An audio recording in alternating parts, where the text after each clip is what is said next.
hanya pendidikan yang dapat menyelamatkan masa depan. Tanpa pendidikan, Indonesia tak mungkin bertahan. Namun faktanya, pendidikan adalah hak masyarakat yang paling sering terabaikan. Sebagaimana terlampir pada UU nomor 20 tahun 2003 pasal 5 ayat 1 tentang pemerataan pendidikan, faktanya di lapangan masih banyak sekali daerah di Indonesia dengan kondisi pendidikan yang belum memadai, terutama di wilayah 3T.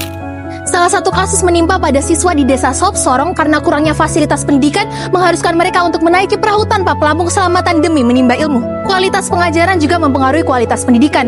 Kurikulum yang terus berubah membuat banyak sekolah merasa kesulitan dalam menyesuaikan diri.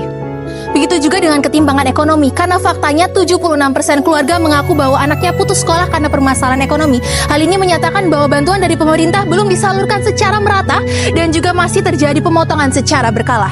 Rendahnya kualitas pendidikan tidak hanya dilihat dari literasi maupun numerasi, tapi juga tentang hilangnya peluang anak-anak untuk mencapai potensi mereka. Dan jika ini terus berlanjut, maka Indonesia untuk mencapai cita-citanya sebagai Indonesia Emas 2045 akan terhambat. Maka dari itu, jika saya menjadi DPR, saya akan mengembangkan program ASAH, Akses dan Sinergi untuk Anak Hebat, yang mana akan merujuk pada peraturan perundang-undangan yang terfokus kepada 3 hal. 1. Penyediaan akses pendidikan dengan membangun fasilitas di wilayah 3T serta menyediakan transportasi yang aman bagi siswa sesuai dengan pasal 11 ayat 1 Undang-Undang nomor 20 tahun 2003. Kedua, peningkatan kualitas pengajaran dengan melaksanakan pelatihan guru berkelanjutan sesuai dengan pasal 39 UU Guru dan Dosen serta memperbarui kurikulum agar relevan dengan kebutuhan lokal dan perkembangan zaman. Dan yang ketiga adalah program beasiswa dan bantuan ekonomi dengan meluncurkan program beasiswa bagi anak-anak dari keluarga tidak mampu dan sesuai dengan pasal 31 ayat 1 Undang-Undang Dasar Negara Republik Indonesia tahun 1945.